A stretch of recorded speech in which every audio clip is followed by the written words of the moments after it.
The bathroom door was slightly open. That was the only reason Naomi heard the words that would destroy her world. "I know, baby, I know. Just look at her now, she's huge. Like a whale that swallowed another whale." Trevor's laugh echoed through the hallway of their home, sharp and cruel. "Her ankles are so swollen she can't even wear normal shoes anymore. And don't get me started on those stretch marks. It's like someone took a purple marker and just went crazy all over her stomach." Naomi stood frozen in the hallway, her hand pressed against her 7-month pregnant belly. Her heart hammered so hard she thought it might wake the baby inside her. "When are you leaving her?" A woman's voice came through the phone speaker. "Bianca." The woman from Trevor's office. The woman Naomi had met twice at company parties, who had smiled at her while shaking her hand. "So, I just need to figure out the financial stuff. But honestly, I can't stand looking at her anymore. She waddles around the house like some kind of duck. And she's always tired, always complaining.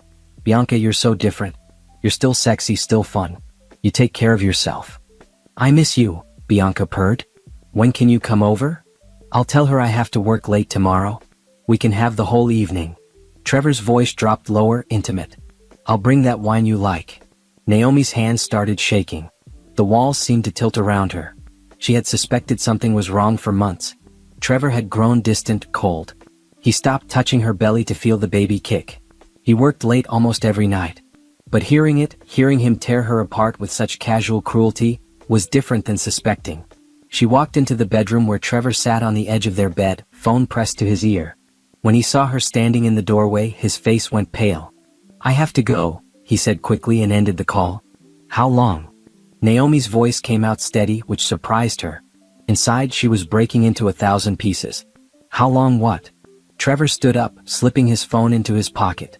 "How long have you been with her? How long have you been saying these things about me?" Trevor's jaw tightened. For a moment she thought he might deny it. Instead he shrugged. "Does it matter? Does it matter?" Naomi repeated. "I'm carrying your child. We've been married for 4 years. And you're asking if it matters?" "Look, Naomi, this isn't working anymore. You changed. You're not the woman I married. I'm pregnant." Her voice rose despite her efforts to stay calm. "I'm pregnant with your baby. My body is growing our child. And that's exactly the problem. Everything is about the baby now. You're not attractive anymore. You're not fun. You're just this tired, swollen version of who you used to be." He grabbed a duffel bag from the closet and started throwing clothes into it. Naomi watched him pack, her mind struggling to process what was happening. "You're leaving? Right now? I think it's better this way. Clean break. Clean break." She laughed, but it sounded broken.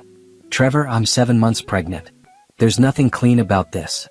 He zipped the bag and faced her. His eyes held no warmth, no regret. "You'll be fine. You're tough. You always land on your feet. What about the baby? What about your daughter?"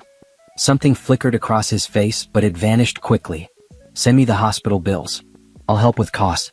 But Naomi, I can't do this. I can't pretend anymore that I want this life." "You mean you can't pretend you want me?" The words tasted like ash in her mouth. Trevor walked past her toward the door. She grabbed his arm and he stopped. "Please," she whispered. "Please don't do this. We can fix this. We can go to counseling. We can work through this." He pulled his arm free. "I don't want to fix this. I want out." The front door closed behind him with a soft click. Not a slam. Just a quiet, final sound that marked the end of everything Naomi had believed about her life. She stood in the empty bedroom for a long time. Her reflection stared back at her from the mirror across the room. Pregnant. Alone. Abandoned. The baby kicked hard against her ribs, as if reminding her she wasn't truly alone. Naomi placed both hands on her belly and felt her daughter moving inside her. Active. Strong. Alive. She walked to the bed and sat down carefully. Her phone sat on the nightstand. She could call her mother, but her mother had never approved of Trevor. She could call her sister, but her sister lived 3 states away with her own family.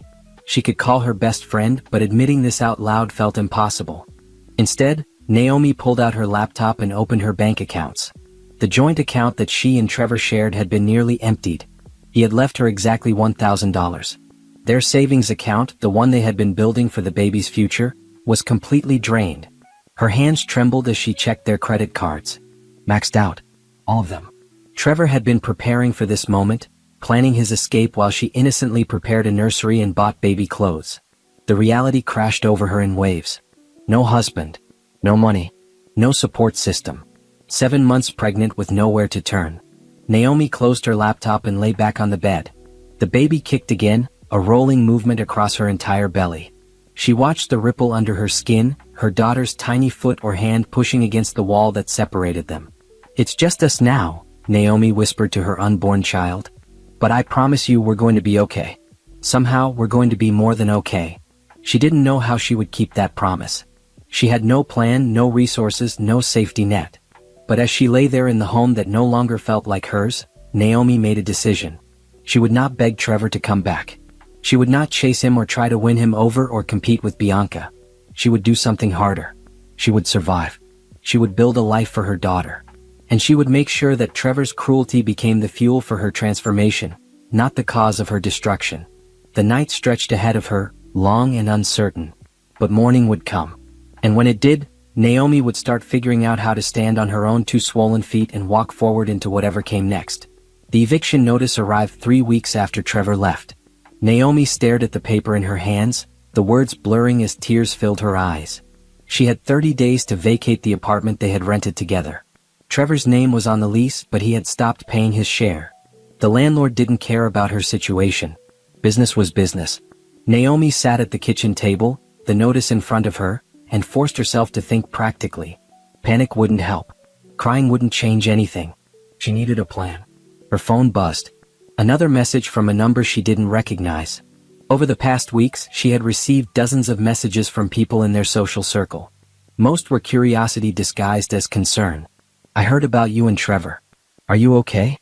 Someone told me Trevor moved in with Bianca. Is that true? Girl, I always knew something was off about him." Naomi deleted the messages without responding. She had learned quickly that most people didn't actually want to help. They wanted gossip. They wanted the drama. They wanted to feel better about their own lives by watching hers fall apart. Her mother had offered to let her move back home, but the offer came with conditions. "I told you he wasn't right for you. I told you to wait to be sure. But you didn't listen." Her mother's disappointment was worse than having no help at all. Instead, Naomi found a tiny studio apartment in a neighborhood she would have never considered before. The building was old, the walls thin, the area rough around the edges. But it was cheap, and the landlord agreed to a month-to-month lease when she explained her situation. Moving day was brutal. Naomi packed boxes while 8 months pregnant, her back aching, her feet swelling. She had sold most of the furniture to get deposit money for the new place. Trevor had taken what he wanted and left her with the rest. She hired 2 college students to help move the heavy items. They were kind, careful with her boxes, and didn't ask questions about why a pregnant woman was moving alone. The studio apartment looked even smaller once her things were inside. The baby's crib barely fit in the corner. There was no separate bedroom, no proper kitchen, just a hot plate and a mini fridge. The bathroom had rust stains in the tub and a mirror that made everything look slightly warped. Naomi sat on the edge of her second-hand mattress and looked around her new home. This was rock bottom. This was what happened when your husband chose someone else and left you with nothing. Her phone rang. Trevor's number. She had ignored his calls for weeks, but something made her answer this time. "What do you want?" "I heard you moved." His voice sounded strange, not quite guilty but not indifferent either. "Yes. I got evicted from the apartment you stopped paying for." Silence on the other end. Then, "I'm sorry about that. Things have been tight." Tight. Naomi laughed bitterly. "Trevor, I'm living in a studio apartment that's smaller than our old bedroom. I sold our couch to pay for the deposit. Don't talk to me about things being tight. Look, I called because I wanted to know if you need anything. For the baby. Now you care about the baby? That's not fair, Naomi. She's still my daughter. No, what's not fair is you leaving me 7 months pregnant with no money and no support. What's not fair is you draining our savings account. What's not fair is you living with your mistress while I'm trying to figure out how to survive." She was shouting now, months of suppressed anger pouring out. "I didn't drain the account. I took half. It was my money too. It was our money. Money we saved together. Money that was supposed to be for our baby." Naomi realized she was standing, pacing the small space, her hand pressed against her aching lower back. "Fine. You want to play victim, go ahead. I called to see if you needed help, but clearly you just want to blame me for everything. Help? You want to help? Then pay child support. Actually show up when your daughter is born. Be a father instead of a man who ran away because his wife gained weight." Trevor's voice turned cold. I'm with Bianca now. We're building a life together. I can't keep looking backward at what didn't work. We're not even divorced yet, Trevor. Our baby isn't even born yet. But sure, keep building your life while I figure out how to afford diapers. She hung up before he could respond and immediately regretted engaging at all.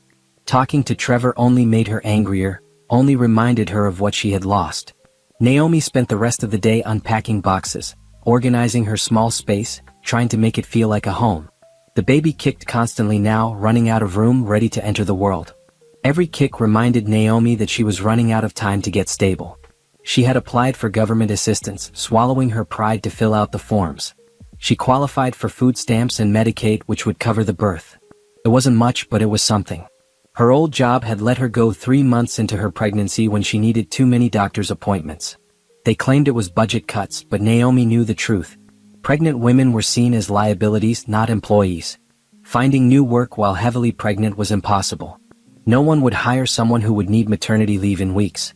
So Naomi survived on her savings, watching the number in her bank account drop lower each day. At night, she lay on her second-hand mattress and stared at the water-stained ceiling. Fear kept her awake. What if something went wrong during birth? What if the baby was sick? What if she couldn't afford formula or diapers or clothes? But beneath the fear, something else was growing. Something harder and more resilient. Anger. Determination. Stubbornness. Trevor thought she would break. He thought abandoning her would destroy her. He expected her to come crawling back, begging him to return, willing to accept any scraps of attention he might throw her way. Naomi decided right then, lying in that small apartment with her daughter kicking against her ribs, that she would prove him wrong. She didn't know how yet. She had no clear path forward. But she knew with absolute certainty that she would not let this be the end of her story. She would survive this. She would raise her daughter. And somehow, someway she would build something from the wreckage Trevor had left behind. The next morning, Naomi woke early. Her body ached, her back hurt, her feet were swollen. But she got up anyway. She made instant coffee on her hot plate and sat at her small table with her laptop. If no one would hire her, she would hire herself. She started researching online businesses, freelance opportunities, ways to make money from home with a newborn. The internet was full of possibilities for those desperate enough to pursue them. Naomi spent hours reading articles, watching videos, learning about digital marketing and social media management. She discovered that small businesses were always looking for help with online presence but couldn't afford big agencies. By the end of the week, she had created profiles on 3 freelance websites, offering basic social media management services. Her prices were low, her experience minimal, but she wrote compelling descriptions about being hungry, dedicated, and willing to learn. 3 days later, she got her first client. A small bakery that needed help with their Facebook page. They would pay her $200 a month to post content and respond to messages. It wasn't much. It wouldn't solve her problems. But it was a start. It was proof that she could do something, create something, earn something on her own. Naomi accepted the job and immediately started working, learning everything she could about social media strategy. The baby kicked and rolled inside her while she typed, creating posts, designing simple graphics with free software, engaging with the bakery's customers. 2 weeks later, she got a second client. Then a third. The money was small, but it was growing. More importantly, Naomi was growing. She was learning skills, building a portfolio, creating something that belonged entirely to her. Trevor called once more before the baby was born. I heard you're doing some kind of online work. How did you hear that?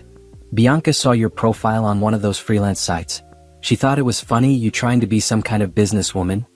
Naomi felt her jaw tighten. Tell Bianca I'm glad I could entertain her. Look, I'm just saying don't get your hopes up. Those things never work out. You should probably apply for regular jobs once the baby is here. I'll figure it out, Trevor. Without your advice. Fine. Just don't come asking me for money when your little hobby doesn't pay the bills. Naomi hung up and placed her hand on her belly. Her daughter was quiet now, probably sleeping. He's wrong, she whispered. We're going to make this work. We're going to prove all of them wrong. She had no idea if that was true. But she was going to fight like it was. Labor started at 2 in the morning, exactly 2 weeks before Naomi's due date. The pain woke her from a restless sleep, sharp and insistent, radiating from her lower back around to her belly. For a moment, she lay in the darkness of her studio apartment, trying to breathe through the contraction. Then panic hit. She was alone. Completely alone. No husband to drive her to the hospital. No family nearby to hold her hand. Naomi grabbed her phone and called for a ride, her fingers shaking as she typed in the hospital address.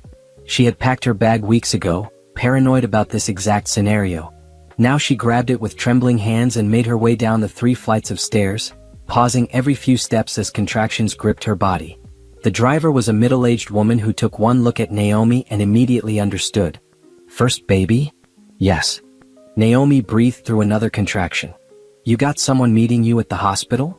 No. Just me. The driver's eyes met hers in the rearview mirror, full of sympathy that made Naomi want to cry. You're going to be okay, honey. Women have been doing this forever. You're stronger than you think. At the hospital, nurses admitted her quickly. They asked for emergency contacts, for the father's information, for insurance details. Naomi gave them what she had and left Trevor's information blank. Is someone coming to be with you? A young nurse asked as she hooked Naomi up to monitors. No. It's just me. The nurse squeezed her hand. Then I'll check on you as much as I can. You're not alone, okay? Labor was harder than anything Naomi had imagined. The pain was relentless, crushing, overwhelming. She breathed through contractions, gripped the hospital bed rails, and tried to remember why she was doing this. Hours blurred together. Day turned to evening. The pain intensified until Naomi was sure she couldn't endure another moment. You're doing great, the doctor said, checking her progress. Just a little longer. But longer felt impossible. Naomi's body shook with exhaustion. Sweat soaked her hospital gown. She had never felt so alone, so small, so terrified. I can't, she gasped between contractions. I can't do this. Yes, you can. The nurse who had promised to check on her was there, holding her hand. You're almost there. Your baby is almost here. I'm scared. I know. But fear doesn't change what needs to happen. Your baby needs you to be strong right now. Can you do that? Naomi thought about Trevor, comfortable somewhere with Bianca, completely removed from this moment. She thought about all the people who expected her to fail, to crumble, to prove she couldn't handle single motherhood. Yes, she whispered. I can do this. And she did. At 11:47 p.m., after 19 hours of labor, Naomi gave birth to a baby girl. 7 pounds, 3 ounces, 20 inches long. Perfect in every way. They placed the baby on Naomi's chest and the world stopped. Everything that had happened over the past months, all the pain and fear and struggle, faded into background noise. All that mattered was this tiny human with her eyes squeezed shut and her small fists waving in the air.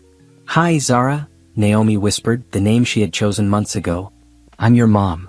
Zara made a small sound, not quite a cry, just a noise that said she was here, she was real, she had arrived. Naomi traced her finger along Zara's tiny hand, and the baby's fingers closed around hers with surprising strength. In that moment, Naomi felt something shift inside her. The broken pieces of herself that Trevor had left behind started to rearrange into something new. She wasn't the woman Trevor had married. She wasn't the woman he had abandoned. She was a mother now. And that was a power she had never understood until this moment. The nurses taught her how to breastfeed, how to change diapers, how to swaddle. They were patient and kind, never mentioning the absence of a partner or family. When Naomi struggled to latch Zara for feeding, a nurse sat with her for 30 minutes, gently guiding her through the process. You're doing great, the nurse said. First-time moms always worry they're doing everything wrong. But look at her. She knows you're her mother. That's all she needs. On the second day, Naomi's phone rang. Trevor. She debated not answering, but something made her pick up. Did you have the baby? No greeting, no asking how she was. Yes, yesterday. A girl. How much did she weigh? Naomi told him the details, her voice flat and emotionless. When can I see her? I don't know, Trevor. When do you want to see her? Don't be like that. I'm trying to be involved. You're trying to be involved now. You weren't trying when I was alone in labor for 19 hours. You weren't trying when I was moving into a studio apartment 8 months pregnant. Fine. I get it. I'm the bad guy. Can I see my daughter or not? Naomi looked down at Zara sleeping in the bassinet next to her bed. So small. So innocent. So unaware of the complicated mess she had been born into. You can see her. But Trevor, if you're going to be in her life, you have to actually be in her life. No showing up when it's convenient and disappearing when it's hard. She deserves better than that. I understand. Text me when you're home. I'll come by. He hung up without asking how she was, without acknowledging what she had just been through, without saying anything about the daughter he had supposedly wanted to see. Naomi put the phone down and picked up Zara, holding her close. "He's not going to show up," she whispered to her sleeping daughter. "And that's okay, because I'm going to be enough for both of us." The hospital discharged them the next day. Naomi took another ride back to her studio apartment, Zara strapped into a car seat that a hospital charity program had provided. Everything felt surreal. She was bringing home a human being. A person who depended entirely on her for survival. The studio apartment looked even smaller with baby gear scattered around. But Naomi set up the bassinet next to her bed and arranged supplies on the small table. Diapers, wipes, bottles, formula for backup even though she was breastfeeding. That first night alone with Zara was terrifying. The baby woke every 2 hours crying to be fed. Naomi stumbled through the darkness, exhausted and sore from birth, trying to figure out what her daughter needed. Was she hungry? What? Cold? Sick? By the third feeding, around 4 in the morning, Naomi sat in the only chair in her apartment and cried while Zara nursed. She was so tired. Her body hurt. She had no idea what she was doing. And she was completely, utterly alone. But as the sun started to rise, filtering weak light through the thin curtains, something settled in Naomi's chest. She was tired, yes. Overwhelmed, yes. But she was doing it. She was keeping this tiny human alive. She was functioning on no sleep, healing from childbirth and somehow managing. Zara finished feeding and looked up at her with unfocused eyes. Naomi stared back at her daughter and felt a fierce love so powerful it almost scared her. "We're going to be okay," she told Zara. "I don't know how yet. But I promise you we're going to build a good life. A better life than I ever had planned." Trevor never came to meet his daughter. He texted 3 days later saying work was busy and asking for pictures instead. Naomi sent one photo and then blocked his number. She didn't need his empty promises. She didn't need his occasional interest. She needed to focus all her energy on survival, on building something stable for Zara. The freelance work became harder with a newborn. Naomi worked during Zara's naps, during late-night feedings, any moment she could steal. She typed one-handed while breastfeeding. She returned client emails at 3 in the morning. She was exhausted every single day. But the client list grew. Word spread that she was reliable, creative, and cheap. Small businesses hired her to manage their social media, to create content, to engage with customers. The money was still modest, but it was steady. Naomi opened a separate savings account and named it Zara's Future. Every extra dollar went into that account. $5 here. $10 there. It added up slowly, but it added up. At her 6-week postpartum checkup, the doctor asked if she had support at home. "No, it's just me and my daughter." The doctor studied her for a moment. "How are you managing?" "I'm managing." "That's not what I asked. How are you really doing?" Naomi felt tears prick her eyes but forced them back. "I'm tired. I'm scared. I have no idea what I'm doing. But I'm doing it anyway." The doctor nodded. "That's called being a mother. You're doing better than you think." Those words carried Naomi through the hardest early months. When Zara cried for hours with colic and nothing helped. When Naomi's milk supply dropped from stress and exhaustion. When the money ran dangerously low and she had to choose between buying diapers and paying the electric bill. She kept going. She kept working. She kept fighting. And slowly, day by day, she and Zara found their rhythm. Naomi learned her daughter's cries, her patterns, her needs. Zara started sleeping longer stretches. Naomi's body healed. The fog of exhaustion started to lift. 3 months after giving birth, Naomi looked at herself in the warped bathroom mirror. She had lost most of the pregnancy weight through breastfeeding and stress. Her stretch marks had faded from purple to silver. Her body was different now, marked by pregnancy and birth, but it was also stronger.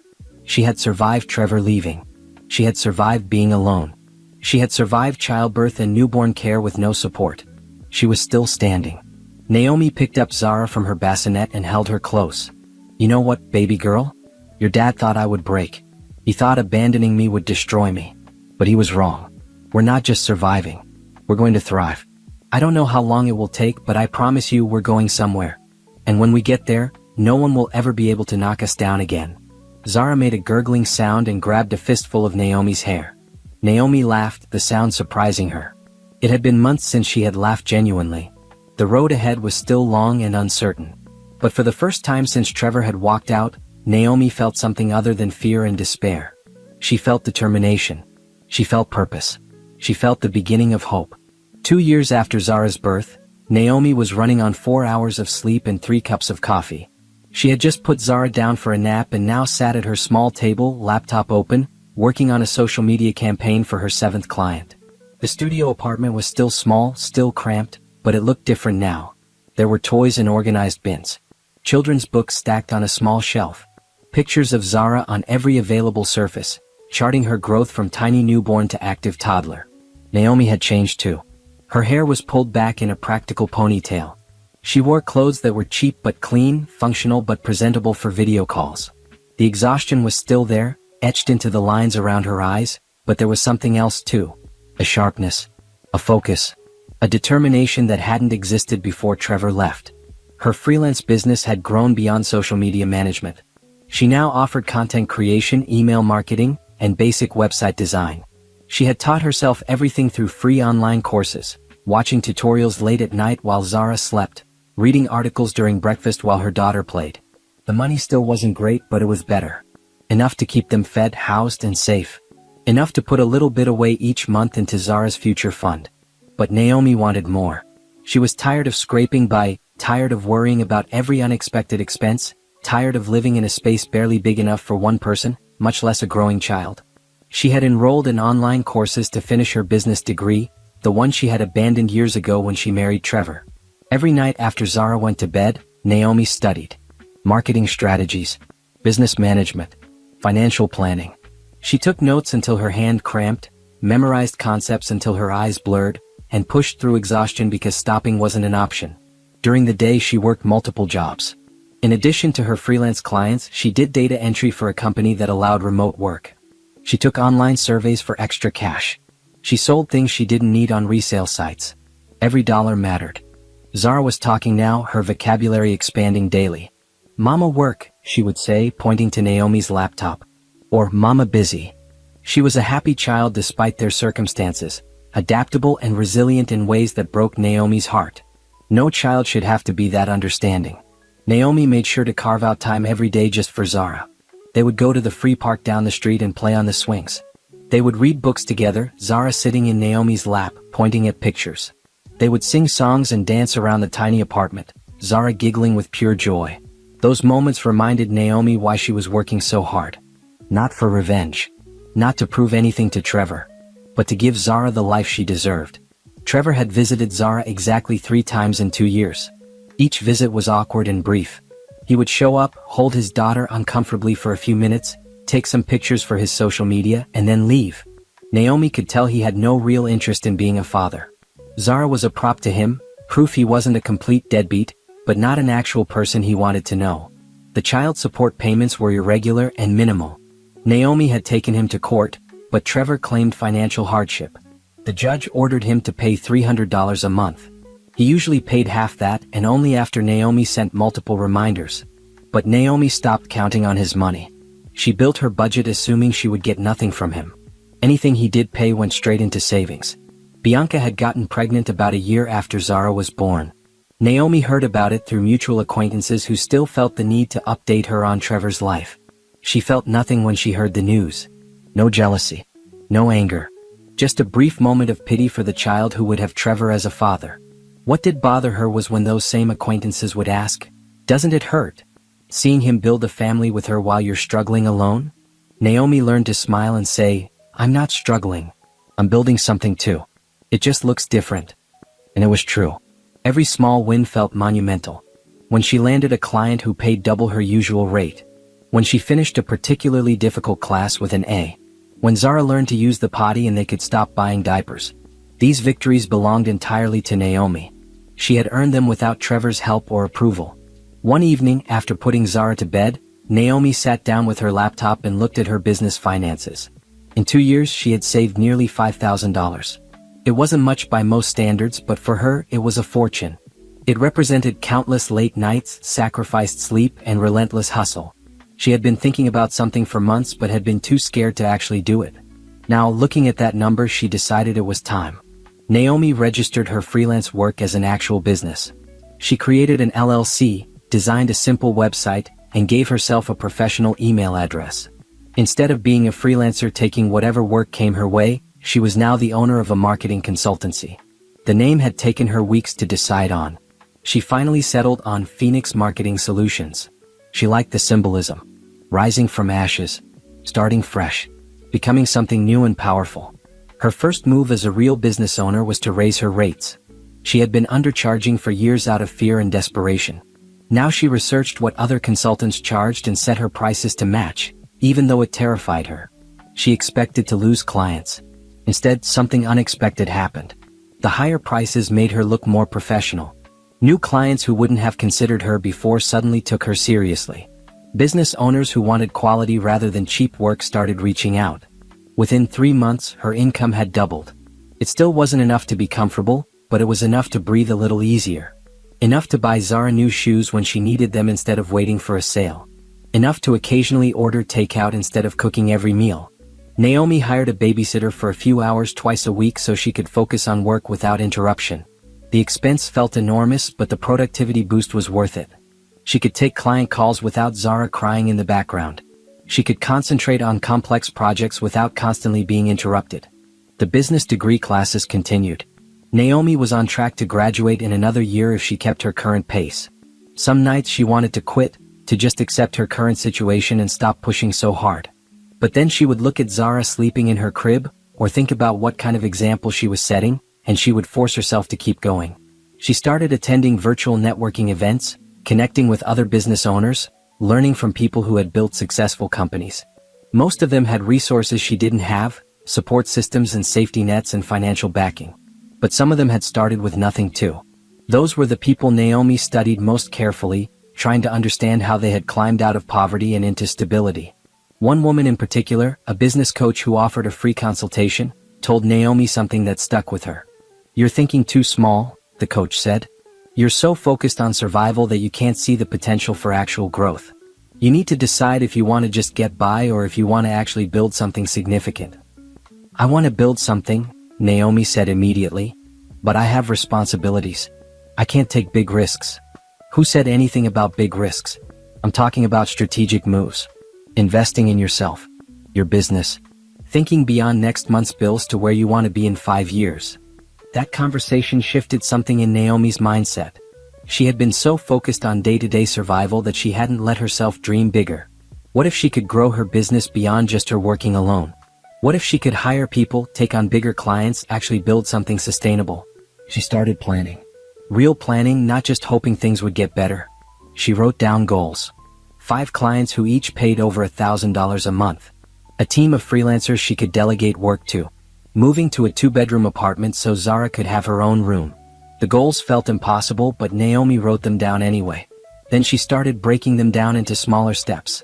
If she needed 5 high-paying clients, what did she need to do to attract them? Better website. Case studies showing results. Testimonials. Professional presence on LinkedIn. She tackled each item methodically. Spending money on a web designer felt terrifying, but the new website looked professional enough to compete with bigger agencies. She asked her current clients for testimonials and was surprised when they gave glowing reviews. She created detailed case studies showing how her work had increased sales and engagement for small businesses. Slowly, Phoenix Marketing Solutions started to look like a real company instead of just one tired woman working from a studio apartment. Zara turned 3. Naomi threw her a small birthday party at the park, inviting a few kids from the free playgroup they attended. She bought a cake from the grocery store and decorated with dollar store supplies. It wasn't fancy, but Zara was delighted, especially when she got to blow out the candles. One of the other mothers at the party pulled Naomi aside. "You're doing an amazing job with her. She's such a happy, well-adjusted kid." "Thank you," Naomi said, feeling emotional. "I'm trying. It shows. And can I say, I follow your business online. What you're building is really impressive. My husband's company might need marketing help soon. Can I connect you too?" That introduction led to Naomi's first corporate client. A small manufacturing company that needed help with their online presence. The contract was for 6 months at $3,000 per month. When Naomi saw the signed agreement, she sat down and cried.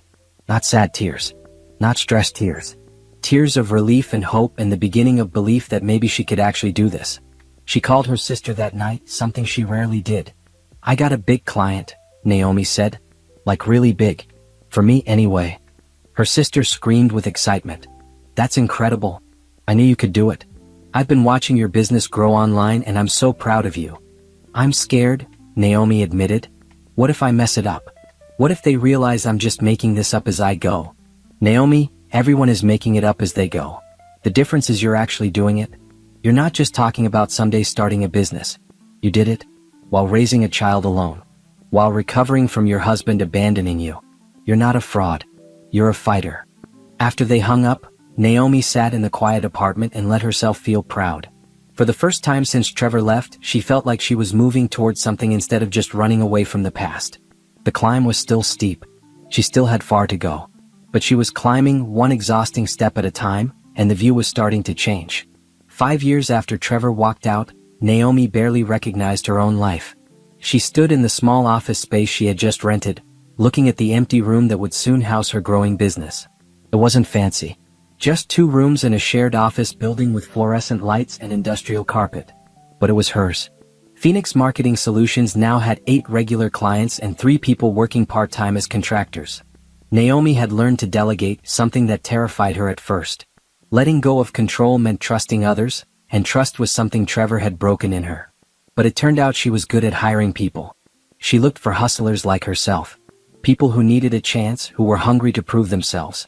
She hired a single mom who did graphic design, a college student who was brilliant at content writing, a retired teacher who had a gift for customer engagement. She paid them fairly, respected their time, and gave them opportunities to grow. In return, they were loyal and hardworking. They helped her take on bigger projects, serve more clients, and deliver better results. Zara was in kindergarten now, attending a decent public school in a better neighborhood. They had moved out of the studio apartment 2 years ago into a 2-bedroom apartment. Nothing luxurious, but Zara had her own room with a real bed and space for her toys. The walls were painted a cheerful yellow, and Naomi had hung up Zara's artwork everywhere. Financially, they were stable for the first time since Trevor left. Naomi could pay bills without panic. She had money in savings. She could take Zara to the zoo or the children's museum without worrying about the entrance fee. These small things felt like massive victories. The business degree was finished. Naomi had graduated with honors, attending the ceremony with Zara by her side. Her daughter had been so proud, telling everyone, "My mama graduated," that Naomi had cried through the whole ceremony. The degree opened doors. Clients took her more seriously. She could charge higher rates. She understood business strategy and financial planning in ways she hadn't before. Every class she had struggled through at 3 in the morning while Zara slept had been worth it. But success brought new challenges. As Phoenix Marketing Solutions grew, so did the responsibilities. Naomi was no longer just executing work. She was managing people, negotiating contracts, handling finances, making strategic decisions. She was running a real business. Some days the pressure felt crushing. When a client was unhappy with results. When cash flow got tight between payments. When one of her contractors couldn't meet a deadline and Naomi had to jump in and finish the work herself. She would lie awake at night, anxiety churning in her stomach, wondering if she was capable of sustaining this growth. But then she would remember where she started. Alone and pregnant in a studio apartment with almost nothing. Compared to that, these problems were manageable. They were the problems of someone moving forward, not someone barely surviving. Naomi had stopped thinking about Trevor most days. He was like a bad dream that had faded with time. She knew he was still with Bianca, that they had 2 kids now. She knew from Zara's rare visits with him that his life looked perfect on the surface. Nice house. Nice car. All the things he had wanted when he left Naomi. But Naomi also knew from things Zara innocently mentioned, that Trevor and Bianca fought constantly. That money was tight. That Trevor changed jobs frequently. She took no pleasure in his struggles, but she didn't feel sorry for him either. He had made his choices. Zara saw her father maybe once every 2 months. The visits were Trevor's idea, usually prompted by guilt or Bianca pushing him to be involved. Zara would come home confused, not really understanding who Trevor was or why he was supposedly important. "Why doesn't Daddy live with us?" she asked one night while Naomi tucked her in. "Because Daddy and I aren't together anymore. But that's okay. Lots of families look different. What matters is that you're loved. Do you love me? More than anything in the whole world. Does Daddy love me?" Naomi chose her words carefully. "Daddy loves you in his own way. But sweetie, some people aren't good at showing love. That doesn't mean anything is wrong with you. You are perfect and wonderful and deserve all the love in the world." Zara seemed satisfied with that answer, but Naomi's heart ached. Her daughter deserved a father who showed up, who was present, who made her feel valued. Instead, she got Trevor's half-hearted attempts and frequent cancellations. Naomi had learned to be both mother and father. She went to every school event, every parent-teacher conference, every birthday party. She taught Zara to ride a bike, helped with homework, kissed scraped knees and dried tears. She was enough. She had to be. The new office space became official in March. Naomi bought second-hand furniture and set up 2 desks, a meeting table and a small waiting area. She hung up her business license and the client testimonials she was most proud of. She added plants to make the space feel less sterile. On opening day, she brought Zara to see it.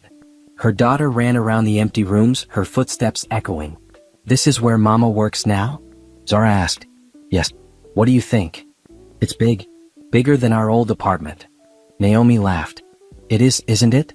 Mama's business is growing, which means we can keep growing too." "Are we rich now?" "No, baby. We're not rich. But we're doing okay. We're stable. And we're going to keep building." "I'm proud of you, Mama." Those words from her 5-year-old daughter made Naomi tear up. "I'm proud of us, sweet girl. We're a team." The business continued growing throughout that year. Naomi landed a contract with a regional restaurant chain to manage social media for all their locations. It was her biggest client yet, worth $15,000 over 6 months. She celebrated by taking Zara to a nice restaurant, something they rarely did. "Can I order anything?" Zara asked, eyes wide at the menu. "Anything you want." Zara ordered chicken tenders and fries, the same thing she always got. But the joy on her face at being able to choose freely, without Naomi calculating costs in her head, was priceless. Naomi allowed herself to order something beyond the cheapest option. A pasta dish that sounded good. A glass of wine. It felt decadent and strange and wonderful. "Are we celebrating?" Zara asked. "Yes. Mama got a really big client today. It's going to help us a lot." "I knew you could do it. You're the best, Mama."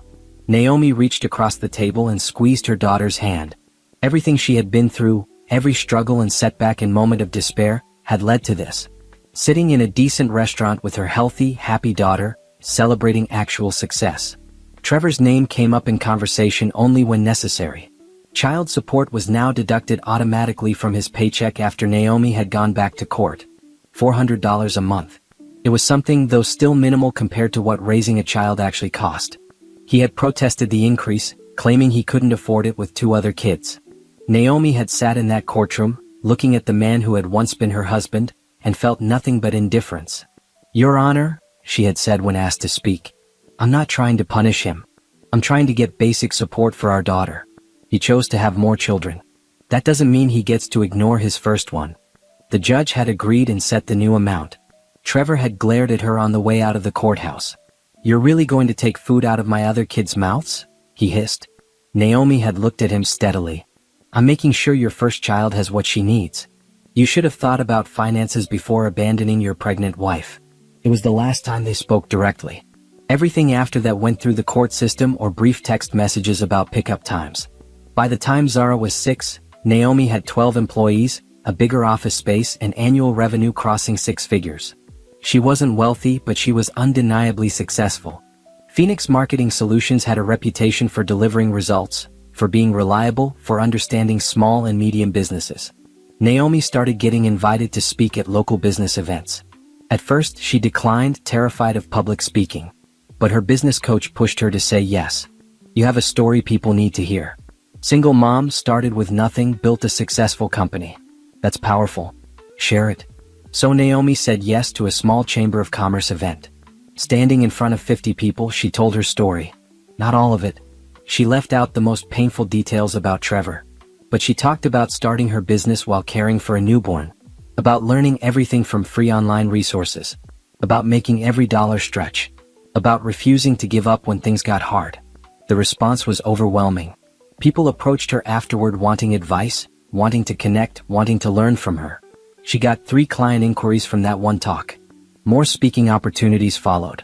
Naomi got better at it, more comfortable sharing her journey.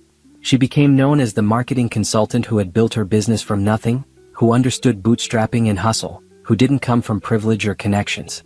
That reputation attracted a specific type of client.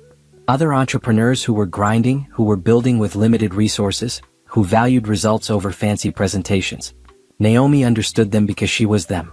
She knew what it felt like to invest money you couldn't afford to lose. She knew the fear of trying something new with no safety net.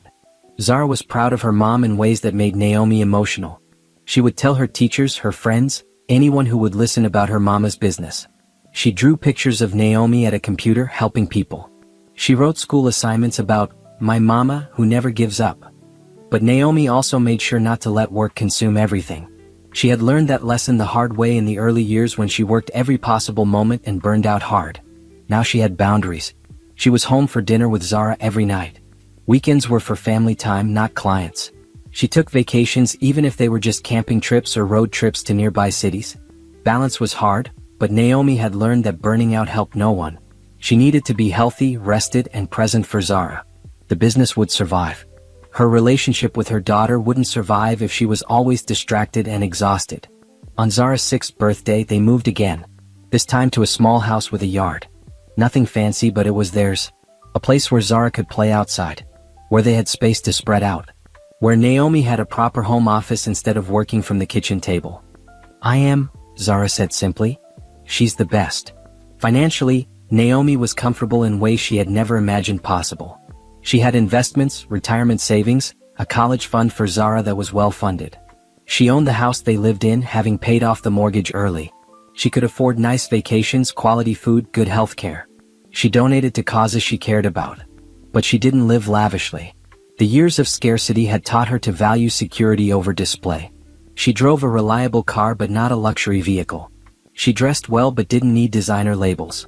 She invested in experiences with Zara rather than accumulating possessions. What she did spend money on was education and opportunity. She hired executive coaches to help her be a better leader.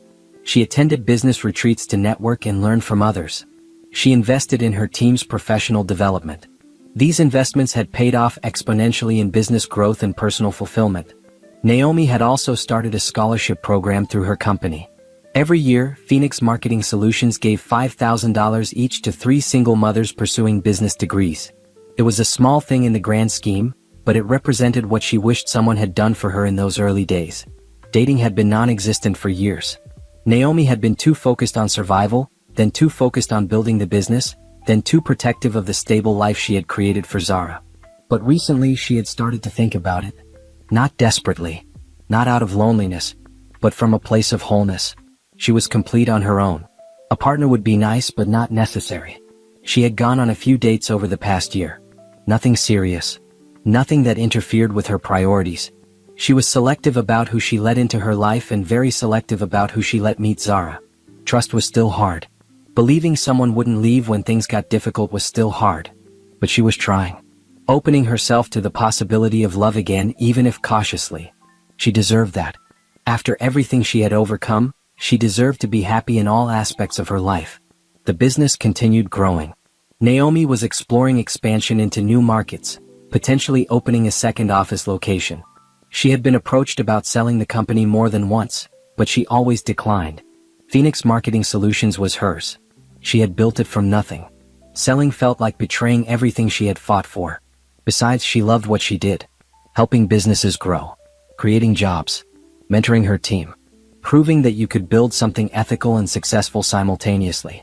These things gave her purpose beyond money. Zara wanted to be a business owner too when she grew up. Like you, Mama, she said. I want to help people and make money doing it. Naomi's heart swelled when she heard that.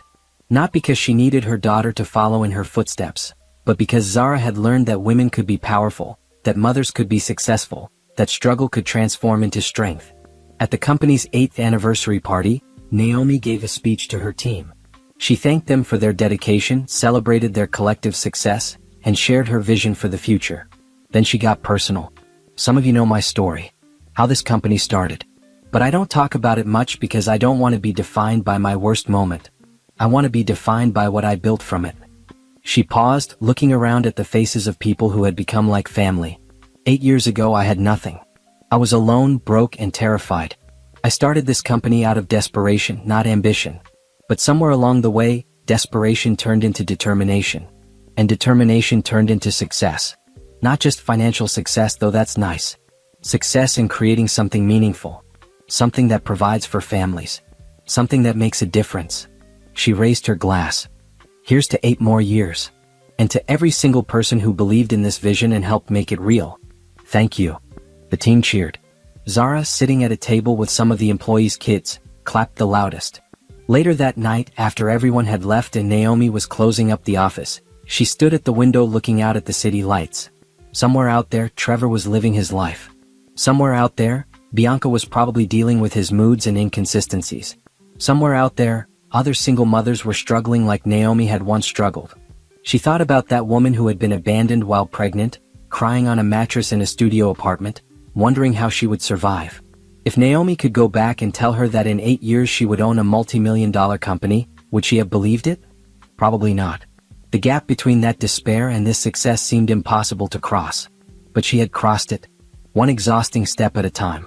One small win building on another. One day of refusing to quit leading to another day of pushing forward. Naomi had learned that transformation wasn't one dramatic moment. It was 1,000 small decisions. To keep going. To learn something new. To take a risk. To believe in herself when no one else did. To refuse to let Trevor's abandonment define her worth. She had become someone she was proud of. Not perfect. Still scared sometimes. Still carrying scars from those early years. But strong. Capable. Successful on her own terms. And best of all, she had given Zara a childhood full of stability, love, and possibility. Her daughter would never wonder if she was valued. She would never question if her mother would be there. She would grow up knowing that women could be powerful and that struggle could be survived. That was Naomi's real success. Not the money or the recognition or the thriving business. The real success was the confident, happy girl who called her mama and believed she could do anything. Trevor hadn't destroyed her. He had inadvertently created the conditions for her transformation. And for that, Naomi felt nothing but indifference toward him. He was irrelevant to her story now. Just a footnote. A character who appeared briefly and then faded away. The empire Naomi had built belonged entirely to her. And she was nowhere near done building. The email invitation had arrived 3 weeks ago. Naomi almost deleted it thinking it was spam. But something made her read it carefully. You've been selected as a keynote speaker for the Regional Business Summit. We would be honored to have you share your expertise in digital marketing and entrepreneurship with our attendees. The summit was one of the largest business conferences in the region, drawing hundreds of entrepreneurs, executives, and investors. Being asked to keynote was a significant honor. Naomi had immediately accepted. Now she stood backstage at the convention center, smoothing down her navy blazer and trying to calm her nerves. She had spoken in front of large audiences before, but this was different. This was the biggest stage yet. She was scheduled to speak right after lunch to a crowd of over 300 people. You're going to be amazing, her operations manager, Tasha, said, giving her an encouraging smile. Tasha had insisted on coming to provide moral support. I just need to remember to breathe, Naomi said, reviewing her notes one final time. You know this material inside and out. Just be yourself. That's what people connect with. It earned her place on this stage. She belonged here. The introduction began. Someone from the conference was listing her achievements, talking about Phoenix Marketing Solutions growth, describing her journey from single mother to successful CEO. Naomi listened to her own story being told and felt a surge of pride. She had done this. Against all odds, she had built something remarkable. Please welcome Naomi Patterson. Applause filled the auditorium as Naomi walked onto the stage. The lights were bright, the crowd a sea of faces. She found her center, smiled, and began her presentation. She talked about digital marketing strategy, about understanding customer psychology, about building authentic brand connections. She shared case studies from her work, demonstrated successful campaigns, and offered practical advice. The audience was engaged, taking notes, nodding along. But she also got personal, as she always did. 8 years ago, I started my business out of necessity, not choice. I had a newborn baby and no other options. I learned marketing by watching free YouTube videos at 3 in the morning while my daughter slept. I made every mistake you can imagine. But I kept learning, kept improving, and kept refusing to quit. The audience leaned forward, connected not just to the business strategy but to the human story behind it. The biggest lesson I learned is that your circumstances don't define your potential. Your response to those circumstances does. You can let hard times break you, or you can let them forge you into something stronger. I chose the second option. And if you're facing challenges right now, I hope you'll choose it too. The applause when she finished was thunderous. People stood up. Naomi felt tears prick her eyes but blinked them back. She had done it. She had commanded that stage and delivered a message that mattered.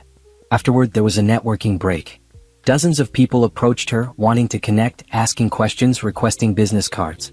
Naomi smiled and engaged with each person, genuinely interested in their stories and challenges.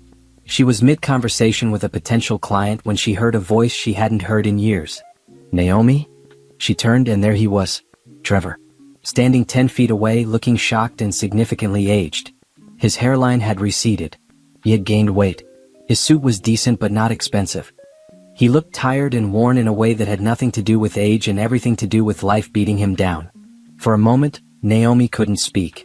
Seeing him here in this context felt surreal. The last time she had thought about Trevor, really thought about him, had been years ago. He had become irrelevant to her daily life. And now here he was, disrupted her triumph. "Trevor," she finally said, her voice neutral. "I didn't know you were speaking today. I mean, I saw the name on the program, but I didn't think it was you." "Naomi Patterson. You kept your maiden name?" "I never changed it," Naomi said coolly. "What are you doing here?" "I'm here with my boss. We're looking at marketing services. I work for Grandstone Logistics now." He seemed nervous, unable to meet her eyes for long. Naomi knew Grandstone, a medium-sized logistics company with operations throughout the region. Decent reputation. Not huge but solid. "Congratulations on your success," Trevor said, the words sounding forced. "I had no idea you had done so well. Last I heard, you were doing some freelance social media work." "That was 8 years ago, Trevor. A lot has changed." An awkward silence stretched between them. The other person Naomi had been talking to sensed the tension and quietly excused himself. "How's Zara?" Trevor asked. "She's wonderful. Smart, happy, well-adjusted." "No thanks to you." Trevor flinched. "That's not fair. I've been involved. You see her once a month at best. You miss her school events. You forgot her birthday last year. That's not involved, Trevor. That's barely present. I have other responsibilities now. 2 other kids. It's complicated. It was complicated when I was raising her alone while you played house with Bianca. But I managed to show up. Every single day." Trevor's jaw tightened. "Look, I know I wasn't the best father. I know I messed up. But you can't deny that things worked out well for you. Look at all this." He gestured around the convention center. "You're obviously doing great. So maybe me leaving was the best thing that happened to you." Naomi stared at him, genuinely stunned by his audacity. "You think you deserve credit for my success? You think abandoning your pregnant wife was somehow a favor? I'm just saying you turned out fine. Better than fine. I turned out successful despite you, Trevor. Not because of you. I built this from nothing while you were off with Bianca, pretending your first family didn't exist. Don't you dare try to take any ownership of what I've accomplished." People were starting to glance their way. Naomi realized she had raised her voice slightly. She took a breath, forcing herself to calm down. Trevor looked around uncomfortably. "Can we talk somewhere private?" "No. We have nothing to discuss that requires privacy.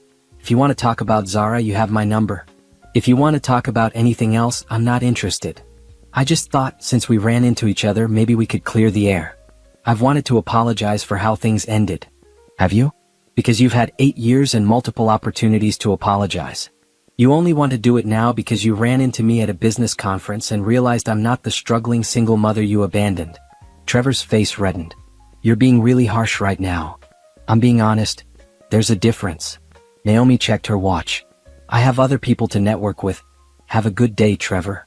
She started to walk away, but Trevor followed her. "Wait. Actually, this might be good timing.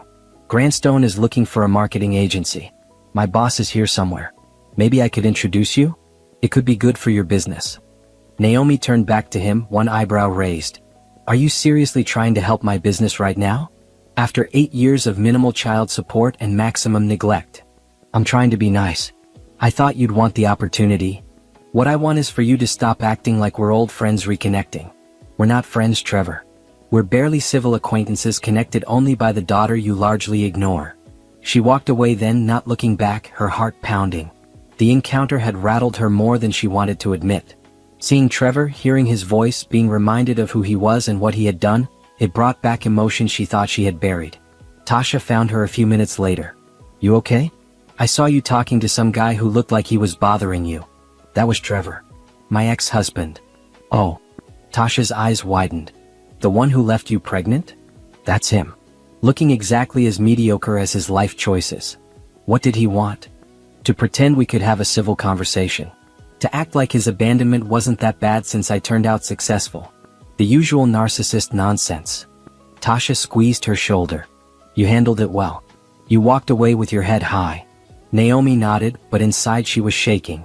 She excused herself and found a quiet hallway, leaning against the wall and taking deep breaths.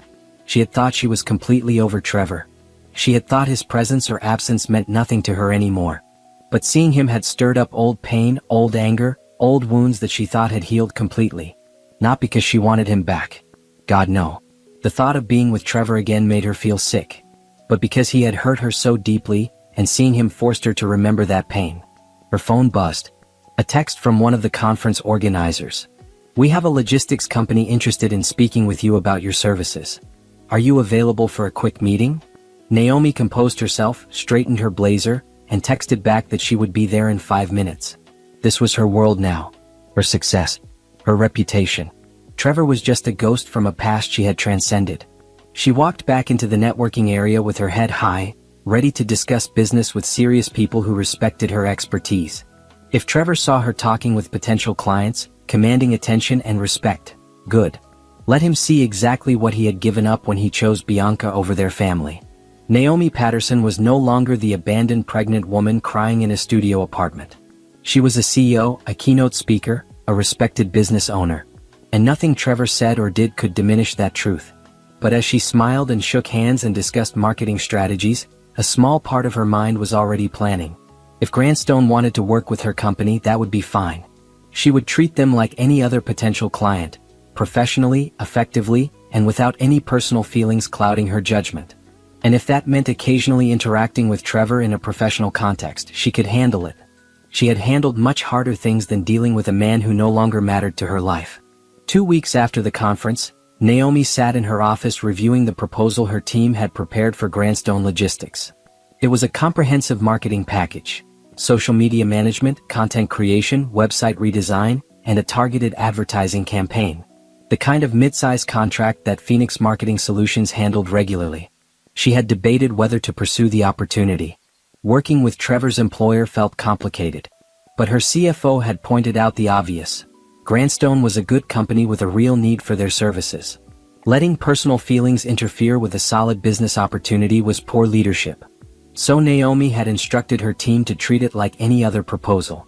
Professional, thorough, competitive pricing. If they got the contract, great. If not, they had plenty of other clients. What she hadn't expected was the email requesting her presence at the pitch meeting. The executive team at Grandstone would like to meet with you personally, her sales manager explained. They were impressed by your keynote at the conference. They specifically asked if you would be presenting. Naomi considered declining. She rarely did pitch presentations anymore. That was what she had a sales team for. But something about this situation intrigued her. Maybe a small, petty part of her wanted Trevor to see her in action. To witness what she had become in the professional world. I'll do it, she told her sales manager. Schedule the meeting. The presentation was set for the following Thursday at Grandstone's headquarters. Naomi prepared thoroughly, reviewing every detail of their proposal, anticipating questions, ensuring she understood Grandstone's business challenges. On the morning of the meeting, she dressed in her best suit, charcoal gray, perfectly tailored, paired with a white blouse and elegant heels. She looked like exactly what she was, a successful business owner who commanded respect. Tasha drove with her to provide support. You're going to crush this, Tasha said as they pulled into Grandstone's parking lot. It's just another pitch, Naomi said, though her heart was beating faster than usual. The reception area was modern and professional. A woman at the front desk directed them to a conference room on the 3rd floor. As they walked through the building, Naomi noticed the typical office environment. Cubicles, closed offices, people moving with purpose. And then she saw him. Trevor, sitting at a desk in an open workspace area, looking at his computer. He glanced up as they passed, and his eyes widened. Naomi kept walking, not acknowledging him, her face neutral. The conference room was spacious with a large table and excellent presentation equipment. 3 executives were already there. The CEO, the VP of Operations, and the Marketing Director. All of them stood to greet Naomi and Tasha with warm handshakes. Miss Patterson, thank you so much for coming, the CEO said. I was at your keynote 2 weeks ago. Very impressive presentation. Thank you. I'm glad you found it valuable. We've been struggling with our marketing for years, the Marketing Director admitted. Tried a few agencies but never found the right fit. Your company's approach seems different. We focus on sustainable, results-driven strategies, Naomi explained. Not flashy campaigns that look good but don't actually increase revenue. Real growth for our clients is our only metric of success. They were settling in to begin the presentation when the door opened. Trevor walked in looking uncomfortable, carrying a laptop. He took a seat at the far end of the table without making eye contact with anyone. The CEO noticed Naomi's brief pause. Trevor handles some of our marketing coordination. We wanted him here to understand what we're considering. Of course, Naomi said smoothly, though inside she felt a spike of satisfaction. Trevor was going to sit through her presentation. He was going to watch her command this room. He was going to see exactly what he had dismissed 8 years ago. She launched into her presentation with confidence, walking them through Phoenix Marketing Solutions process, showing case studies with measurable results, explaining how they would assess Grandstone's current marketing, identify gaps, and create a strategic plan. Tasha handled the technical aspects, showing website mockups, social media examples, and advertising strategies. Together, they presented a comprehensive vision for elevating Grandstone's market presence. The executives asked intelligent questions. Naomi answered each one with expertise and clarity. She could see them nodding, exchanging impressed looks, leaning forward with interest. Trevor sat at the end of the table, his face unreadable. He hadn't said a single word. I have to say, the CEO finally spoke. This is the most thorough and strategic pitch we've seen. Most agencies just want to sell us services. You're actually analyzing our business and proposing solutions. That's our philosophy, Naomi said. We don't have a one-size-fits-all approach. Every client gets a custom strategy based on their specific needs and goals. And your price point is competitive with other agencies we've considered, but the value proposition is significantly higher, the VP of Operations added. They discussed timeline, deliverables, and expectations. The conversation flowed naturally. Naomi could feel the meeting going well, could sense they were leaning toward hiring Phoenix Marketing Solutions. Finally, the CEO looked at Trevor. You've been quiet. Any thoughts about this proposal? Trevor shifted uncomfortably. It seems comprehensive. I just wonder if a smaller agency can really handle an account of our size. Naomi kept her expression neutral, but internally she recognized what he was doing. Trying to sabotage her. Trying to plant doubt. That's a fair concern, she said calmly. Let me address it. Phoenix Marketing Solutions currently manages 42 active clients, including several that are larger than Grandstone. We have a team of 18 people with specialized expertise. We're not a one-person operation working from a laptop anymore. The emphasis on anymore was subtle but intentional. A reminder to Trevor of where she had started and how far she had come. We have the infrastructure, the experience, and the track record to manage Grandstone effectively, Naomi continued. In fact, mid-size companies like yours are our specialty. We're big enough to handle complex needs but small enough to give you personalized attention. Large agencies will treat you like a number. We'll treat you like a priority. The CEO nodded appreciatively. That's exactly what we're looking for. They wrapped up the meeting with handshakes and promises to make a decision within the week. As Naomi and Tasha packed up their materials, the marketing director pulled Naomi aside. Off the record, she said quietly. You're our first choice. I just need to get final approval from our board. But I wanted you to know we're very impressed. Thank you. We would love the opportunity to work with Grandstone. Walking back through the building, Naomi spotted Trevor waiting near the elevators. He was clearly trying to intercept her. She considered walking past him but decided to face whatever he wanted to say. That was some presentation, Trevor said as she approached. Thank you. I didn't know you had gotten so professional. So polished. It's impressive. Is there something you need, Trevor? Or are you just making observations? He glanced around to make sure no one was listening. Look, I know things are weird between us. But if Grandstone hires your company, we'll have to work together sometimes. I just want to make sure we can be professional about it. I'm always professional, Naomi said coolly. My personal feelings don't interfere with my work. I hope you can say the same. Of course. He paused. For what it's worth, I am impressed by what you've built. I always knew you were smart, but this is beyond what I expected. What you expected. Trevor, you left me with nothing. You didn't expect anything from me except failure. Don't rewrite history now that you see I succeeded despite you. That's not fair. What's not fair is you trying to undermine my proposal in that meeting. questioning whether my company can handle the account. You tried to sabotage me. Trevor's face reddened. I was just raising a legitimate concern. No, you were trying to protect your ego. You can't stand seeing me succeed. You can't stand that I'm presenting to your bosses as an equal. Maybe even as a superior, since they're considering hiring me. You're reading too much into it. Am I? Trevor, I know you. I know how your mind works. You want me to fail because my success highlights your mediocrity. The elevator doors opened. Naomi stepped inside and Tasha quickly followed. Have a good day, Trevor, Naomi said as the doors closed, her voice dripping with false politeness.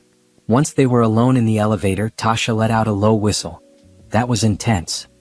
He tried to sabotage the pitch, Naomi said, her hands shaking slightly from adrenaline.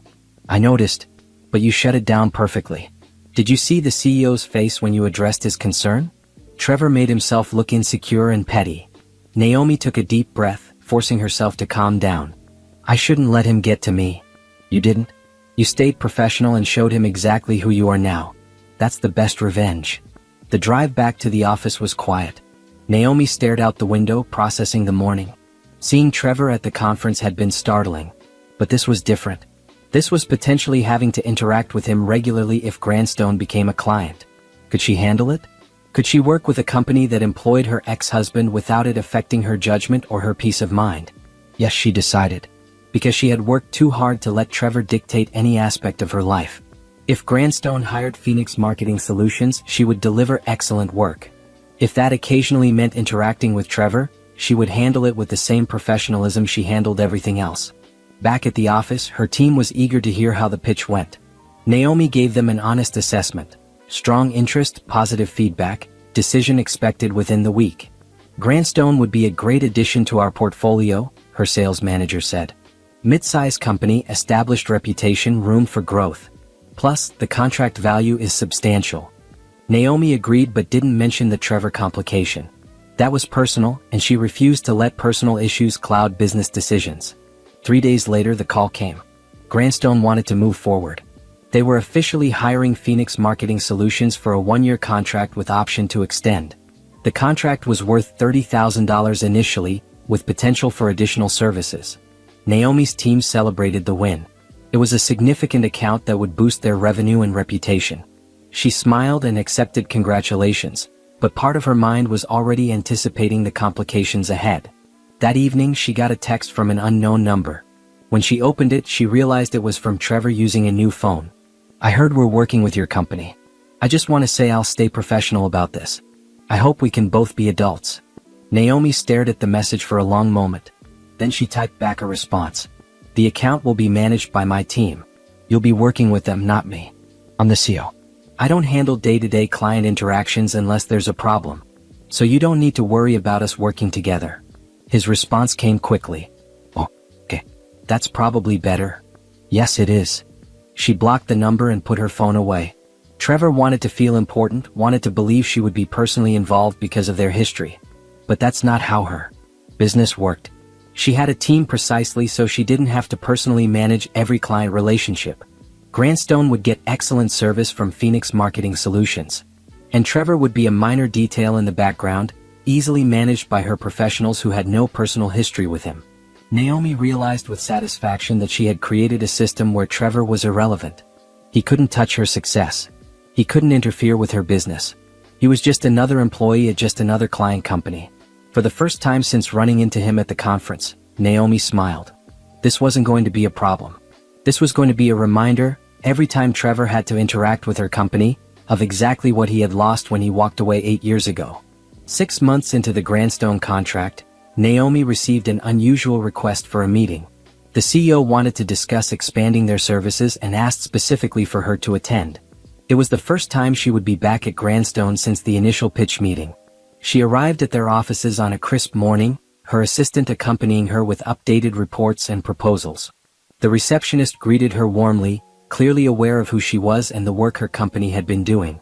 They're very happy with Phoenix Marketing Solutions, the receptionist said while directing her to the executive floor. I've heard nothing but positive feedback. Naomi smiled. Her team had delivered exactly what they promised. Grandstone's social media engagement was up 60%. Website traffic had doubled. Their advertising campaigns were generating qualified leads. The numbers spoke for themselves. The CEO greeted her enthusiastically, shaking her hand with genuine warmth. "Naomi, thank you for coming. I wanted to discuss this expansion personally with you." Also present were the VP of Operations and the Marketing Director, the same executives from the original pitch. They spent the next hour discussing additional services, a complete rebrand, expansion into video marketing, and a comprehensive content strategy for their blog and newsletter.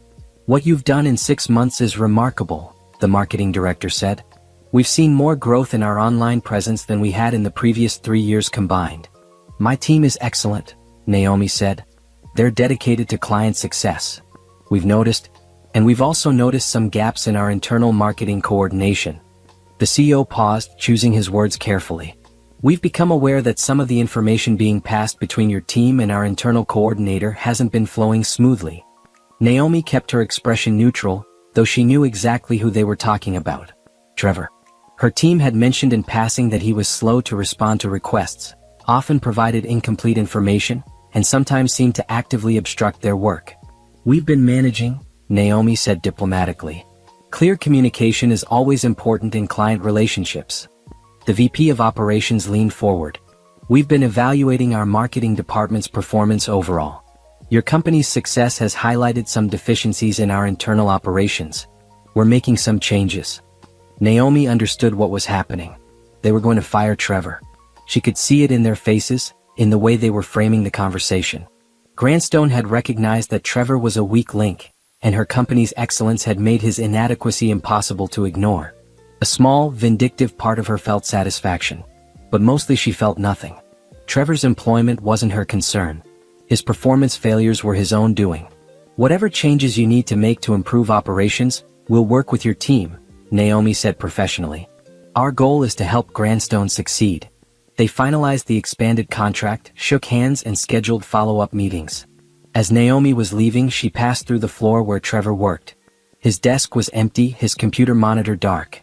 She kept walking without comment. 3 days later, her sales manager came to her office looking concerned. "We have a situation with Grandstone. Trevor, their marketing coordinator, has been terminated. The new person taking over the account wants to meet with us to understand our process." "That's fine. Set up the meeting," Naomi said calmly. "There's more." The sales manager hesitated. "Trevor called our office. He tried to speak with you directly. When I told him you weren't available, he said some things about our working relationship with Grandstone being inappropriate. Implied there was some kind of conflict of interest because you knew each other." Naomi felt a flash of anger. Of course Trevor would try to create problems. Of course he couldn't accept responsibility for his own failures. "What did you tell him?" He hung up. "Good. If he contacts us again, document everything." "I doubt he will though. He's just lashing out because he got fired." That evening, Naomi received an email from Trevor. The subject line read, "We need to talk." She almost deleted it without reading, but curiosity won out. "Naomi, I don't know if you had anything to do with me losing my job, but I find the timing suspicious. Your company started working with Grandstone, and suddenly I'm being criticized for performance that was fine before. Then I get terminated. If you used your influence to get me fired, that's seriously messed up. I know we have history, but bringing that into professional situations is wrong. I need this job. I have a family to support. If there's any way you can help me get reinstated or at least give me a good reference, I would appreciate it. Trevor." Naomi read the email twice, her initial anger giving way to something closer to pity. Trevor genuinely believed the world revolved around him. He couldn't fathom that he had been fired for his own poor performance. It had to be someone else's fault. Her fault. She debated not responding. But something made her want to set the record straight, not for Trevor's benefit but for her own peace of mind. She typed carefully. "Trevor, I had nothing to do with your termination. I didn't mention you to Grandstone's executives. I didn't suggest they evaluate your performance. I didn't influence their decision in any way. What happened is simple. Your company hired my company to do marketing work. My team delivered excellent results. In the process, they had to interact with you as their internal coordinator. Apparently, you didn't perform that role well. Grandstone made their own assessment and their own decision. You're looking for someone to blame for your failure. I'm not that person. Your job performance is your responsibility. As for helping you get reinstated or providing a reference, the answer is no. I have no professional relationship with you. I owe you nothing. I hope you find employment that better suits your capabilities. But please stop contacting me or my company. Any further communication will be considered harassment. Naomi. She hit send before she could second-guess herself. Then she forwarded the entire exchange to her lawyer, just as documentation in case Trevor tried to cause problems. His response came within minutes. Wow, you really have changed. You used to be kind and understanding. Now you're just cold and successful. I guess this is what money does to people. I hope you're proud of yourself. I hope your business success is worth losing your humanity. Naomi read his words and felt nothing but disdain. This was Trevor's pattern. When confronted with his own failures, he attacked the person pointing them out. He made himself the victim and everyone else the villain. She blocked his email address and made a note to tell her receptionist to refuse any calls from him. The new coordinator at Grandstone was efficient and professional. The expanded contract moved forward smoothly. Naomi's team continued delivering excellent results, and Grandstone's marketing presence grew significantly. 2 months later, Naomi was at a business luncheon when someone approached her table. It was one of the executives from Grandstone, the VP of Operations. Naomi, I'm glad I ran into you, he said. I wanted to thank you again for the work your company is doing. The board is thrilled with the results. I'm glad to hear it. My team works hard for every client. I also wanted to mention something. After we made changes to our internal marketing team, we discovered some issues with the previous coordinator's work. Projects that weren't completed, reports that were falsified, budgets that were mismanaged. It was worse than we realized. Naomi nodded but said nothing. I'm telling you this because he apparently tried to blame his termination on your company. Claimed there was some kind of conflict of interest.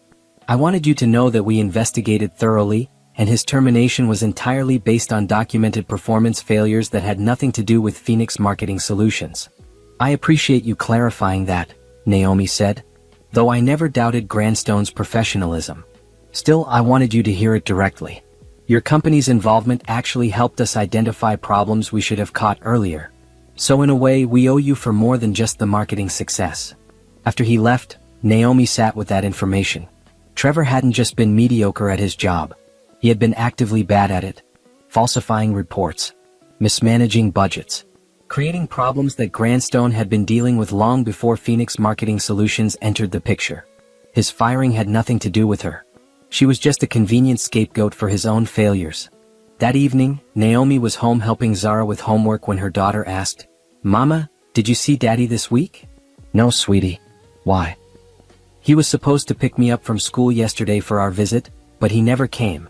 The school called you instead, remember? Naomi did remember. Another broken promise. Another disappointment for Zara. I remember. Did he explain why? He texted and said he was busy with job stuff. He said he would make it up to me. Zara didn't sound upset, just resigned. She was used to Trevor's unreliability. I'm sorry he missed your time together, Naomi said, hugging her daughter. It's okay. I got to come home and we made cookies instead. That was better anyway. Naomi's heart broke a little. Zara shouldn't have to rationalize her father's absence. She shouldn't have to find silver linings in his broken promises. You know you deserve a dad who shows up, right? Who keeps his promises and makes you a priority. Zara looked up at her with wise eyes that seemed too old for her 10 years. I have you, Mama. You always show up. That's enough. That night, after Zara was asleep, Naomi poured herself a glass of wine and sat on her back porch. She thought about revenge, about justice, about karma. She hadn't actively tried to get Trevor fired. But she hadn't stopped it either. She had built a company that delivered such excellent work that it highlighted his inadequacy by comparison. She had created a standard of professionalism that he couldn't meet. Was that revenge? Maybe. But it was the best kind. The kind where she didn't have to do anything except be excellent at what she did. The kind where Trevor's own failures caused his downfall, not any action she took against him. Naomi had spent years building something meaningful. She had created jobs, helped businesses grow, supported her daughter, and proved that resilience could transform pain into power. That was her revenge. Not hurting Trevor, but succeeding so completely that his abandonment became irrelevant. Trevor had thought leaving her would break her. He had believed she would struggle and fail and eventually come crawling back, grateful for any attention he might give her. Instead, she had built an empire. She had become someone people respected and sought advice from. She had created a life so full of purpose and success that Trevor was just a footnote, a brief chapter in the early pages of a much larger story. The revenge she had chosen wasn't destruction. It was transformation. It was taking everything Trevor thought would destroy her and using it as fuel to become unstoppable. And that, Naomi realized, was the sweetest revenge of all. The ballroom was filled with people dressed in elegant evening wear, all gathered to celebrate the 10th anniversary of Phoenix Marketing Solutions. Naomi stood at the edge of the room, watching her team mingle with clients, partners, and supporters. The event was more elaborate than she had initially wanted, but her operations manager had convinced her that 10 years deserved a proper celebration. "You built something remarkable," Tasha had said. "Let people celebrate it with you." So Naomi had agreed, and now here she was in a beautiful emerald dress that Zara had helped her pick out, surrounded by people who believed in what she had created. Zara stood beside her, almost as tall as Naomi now at 12 years old. She wore a navy dress and her hair in an elegant updo, looking mature beyond her years. She had been excited about the party for weeks, helping plan decorations and insisting on making a speech. "Are you nervous about your speech?" Naomi asked her daughter. "A little. But Mama, you taught me that doing hard things is how we grow. So I'm ready." Naomi's heart swelled with pride. This confident, articulate, kind young woman was her greatest achievement. Not the business, not the awards, not the financial success. Zara was the true measure of everything Naomi had done right. The evening progressed with dinner, networking, and heartfelt speeches from team members and clients.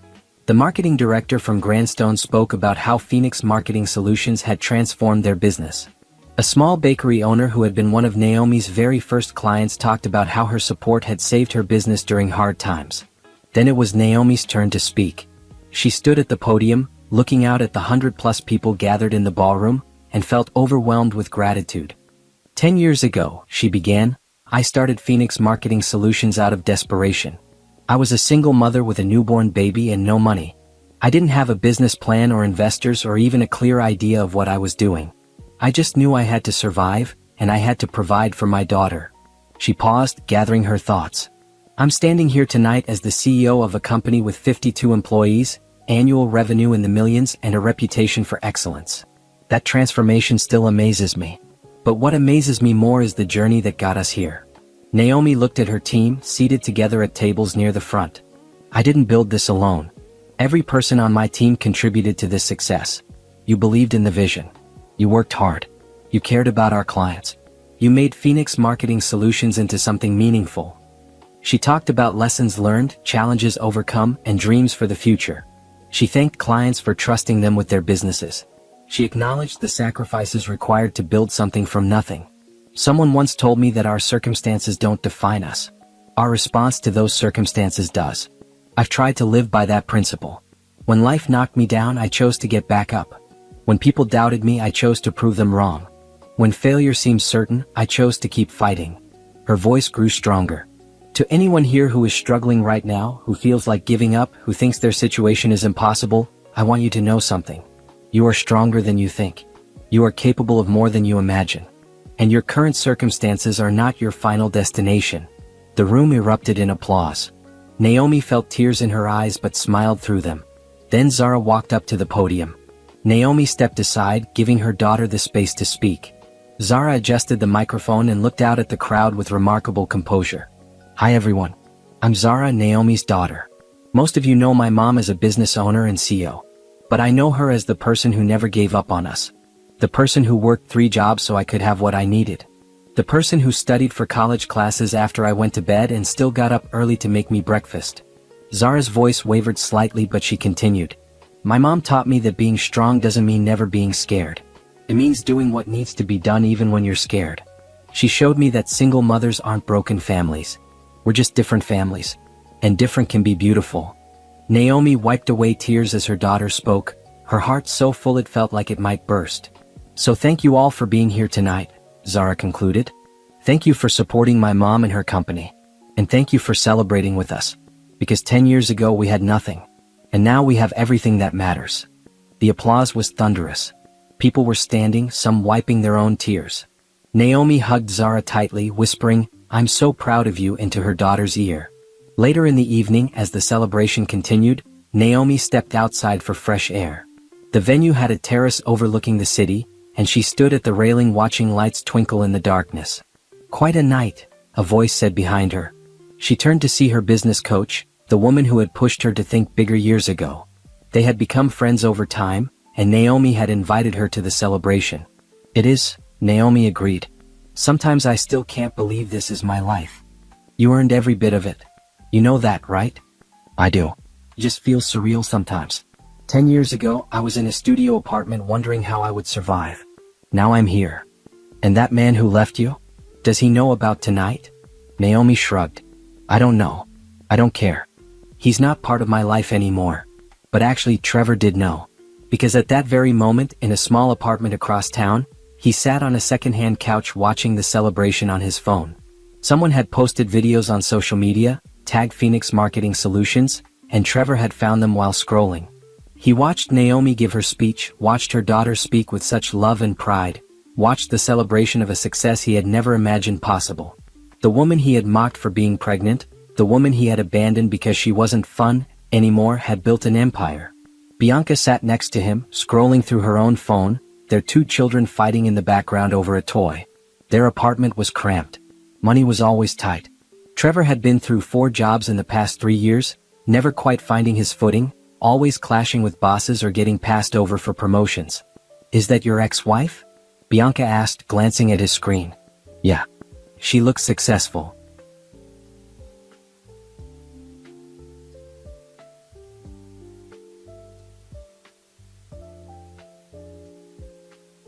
"She is. And that's your daughter?" Trevor nodded, unable to speak. Zara looked so much like him, but she carried herself like Naomi. Confident. "Boys, when's the last time you saw her?" Bianca asked. "Few months ago. I've been busy." "You mean you've been avoiding it?" Trevor didn't argue. It was true. Seeing Zara reminded him of everything he had given up, every choice he had made wrong.